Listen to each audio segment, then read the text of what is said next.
There's one point not too far into the movie where I was like, this is crazy, and I fucking love it. And I turn around to my wife and she's like, turn this shit off right now.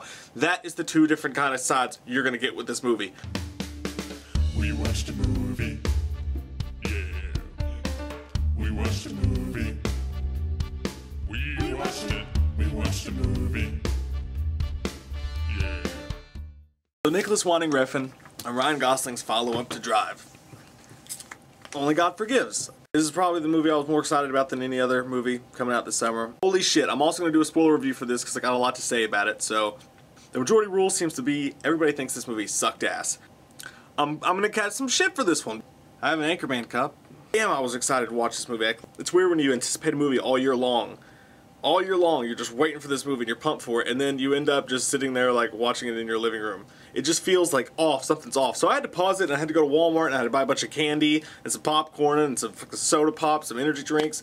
Got home with all my shit, set it all out, and it's like, yay, I'm ready to go. Perfect movie watching scenario. Turned down the lights, flipped on the movie, and fuck yeah, because it looked amazing. And Ryan Gosling plays Julian. He lives in Bangkok with his brother. They run this fighting club that is a front for a drug operation. His mom's a crazy bitch who comes up from America after something happens to his brother. Ryan Gosling's expected to avenge his brother, and he goes on this weird, strange journey facing this guy named Chang, who's this just fucking top of everything, most badass guy that's ever walked planet Earth, basically, that lives there, that has something to do with this whole mess. I don't want to give away any spoilers here, so that's all I'm going to say about it. The plot is what it is because the movie's just completely conjunctifucked anyway. That's a word I made up. The reason I like this movie is really for the same reason I liked Drive, because the whole thing is just like, fuck me, that looks good. This whole movie looks amazing. That doesn't do justice for a whole movie, I get that, but damn it, even when stupid shit was going on that I didn't understand, I was like, fuck, that looks good. I was like a fucking fat kid looking at a golden Wonka bar. I mean, it was just like, I was just entranced by it because it looks so damn good. Now, I hate hipster shit.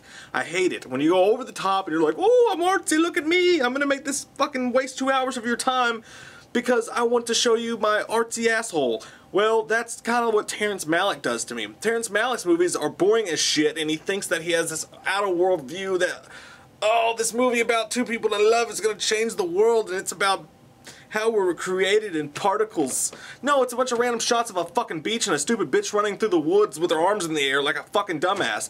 At least this movie, even though it's crazy and artsy and out there, at least it has stuff that's interesting to us in it, like violence. At least it has a story point. At least there's fighting, there's some violence in it, there's some badasses, there's some crazy ass characters in it, there's over the top stuff that even if you can't get into it and some of it you can't even relate to, at least it's interesting to watch. In this movie, it's better than a generic movie at the same time because you don't know what the fuck's gonna happen. Seriously, at one point, Ryan Gosling just goes batshit on somebody, and I'm like, I have no fucking idea why that just happened. But Ryan Gosling going batshit is pretty fun to watch. You never know what Ryan Gosling's gonna do because he doesn't fucking talk. That's true. There's only a few lines that he says in the movie, but it's the same thing with Drive.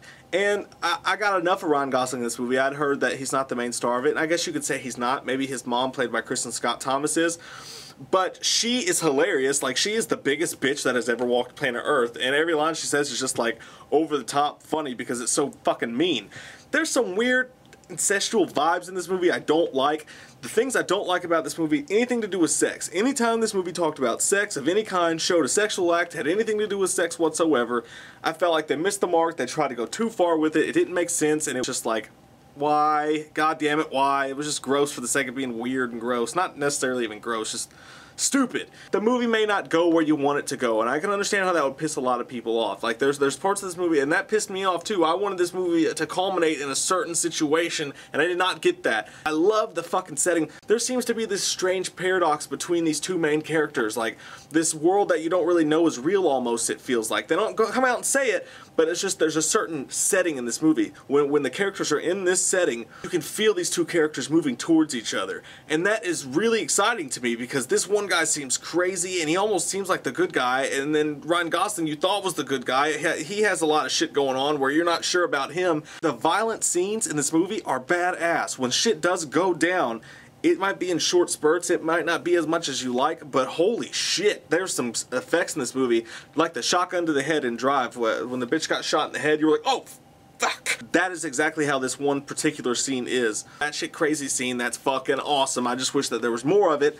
and the interaction between him and his mom is creepy, weird, fucking cuckoo. I do wish this movie was better. This movie is one of the greatest looking movies I've ever laid my eyes on, and I could just, like, if you make a movie that looks this good, I could just sit and fucking stare at it and throw popcorn at my face. I'm a sucker for cinematography like that. You know what kind of person you are. You know if this is the kind of movie you can put up with or not. So check it out at your own risk. If you love Ryan Gosling and you love Drive and movies like that, it could still piss you off, but you might be like me. You might be like, hey, it pissed me off in certain points. It went over my head at certain points.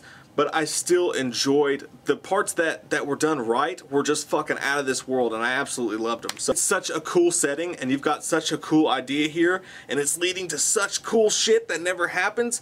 If Refn would just tone down his crazy like 5 or 6 smidges and add a little bit more of that violent, like Goodfellas type tone that he has in some of his movies, it would make a fucking world of difference. The style and the fucking attitude that Winding Refn swings for the fences with, when he hits it, when he actually achieves it for a second, even if it's just for a second, it's fucking awesome to watch, and that's why I love these movies.